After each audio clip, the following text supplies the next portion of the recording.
आजच्या पाठाचे नाव आहे दगडफोड्या। फार जुन्या काळातली गोष्ट आहे ही। एका खेडेगावात एक मनुष्य राहत असे। खडक फोडून काढायचा धंदा करत असे तो। हे काम मोठे कष्टाचे होते। रक्ताचे पाणी करावे लागे तिथे।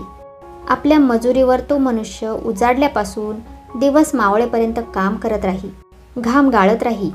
पण उभ्या दिवसाच्या कामाचे दाम पाहिले की त्याला आपल्या दुर्दैवाचे दुःख अधिकच तीव्रतेने जाणवे। त्याच्या मनात छानदार मच्छरदाणीने झाकलेल्या पलंगावर विश्रांती घेत पडण्याइतका मी श्रीमंत झालो तर काय बहार येईल। त्याच क्षणी आकाशातून एक देवदूत खाली उतरला आणि त्याच्या पुढे उभा राहून म्हणाला, अभागी मनुष्या, तुझी इच्छा तृप्त होईल। त्याचे मधुर सुख स्वप्न सत्यसृष्टीत उतरले। लक्षाधीश होऊन रेशमाच्या मच्छरदाणीने आच्छादलेल्या मंचकावर तो अहोरात्र लोळू लागला। एके दिवशी त्या देशाच्या राजाची स्वारी त्याच्या वाड्यावरून गेली। राजाच्या रथाच्या पुढे आणि मागे घोडेस्वार धावत होते। राजाच्या मस्तकावर एका सेवकाने सोनेरी छत्र धरले होते। हे दृश्य पाहताच तो श्रीमंत मनुष्य अस्वस्थ झाला। आपल्या मस्तकावर सोनेरी छत्र नाही याचे त्याला वैषम्य वाटू लागले। तो स्वतःशीच उद्गारला, किती दुर्दैवी आहे मी, कुणी मला राजा केलं तर। त्याच क्षणी तो देवदूत पृथ्वीवर आला आणि म्हणाला, अभागी माणसा, तुझी इच्छा सफल होईल। तो राजा झाला।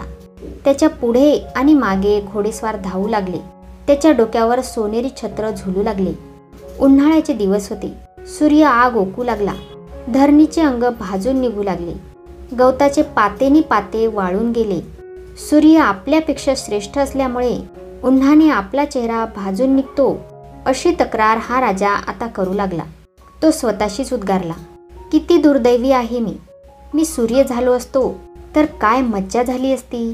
त्या देवदूताच्या कृपेने तो तात्काळ सूर्य झाला। त्याने पृथ्वीवरल्या सर्व लहान थोर प्राण्यांना भाजून काढून सळो की पळो करून सोडले।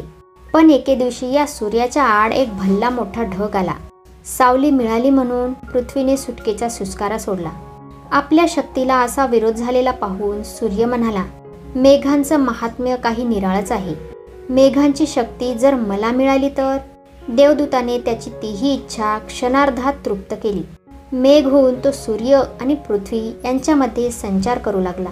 पृथ्वीवरले वाळून गेलेले गवत हिरवेगार होऊ लागले। एके दिवशी या मेघाने मुसळधार पाऊस पाडला। नद्यांना पूर आले। गुरेढोरे त्या पुरात वाहून जाऊ लागली। शेतात गुडघाभर पाणी उभे राहिले। पिके बुडाली म्हणून शेतकऱ्यांच्या डोळ्यातून पाऊस गळू लागला। पण या मेघाने एका खडकावर संततधार धरली असूनही त्याला भेग सुद्धा पडली नाही। मेघाने सरीवर सरी पाडल्या पण खडक अभंग राहिला।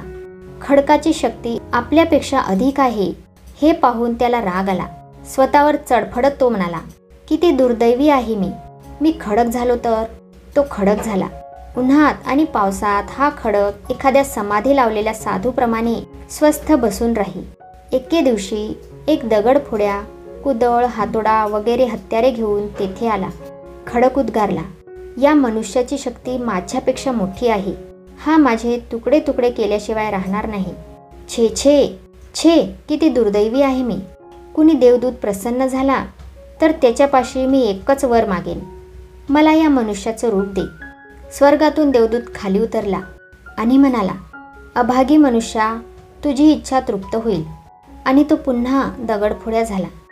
तर मित्रांनो, अशा प्रकारे हा पाठ इथे संपला। भेटूया पुढच्या व्हिडिओमध्ये। तोपर्यंत धन्यवाद।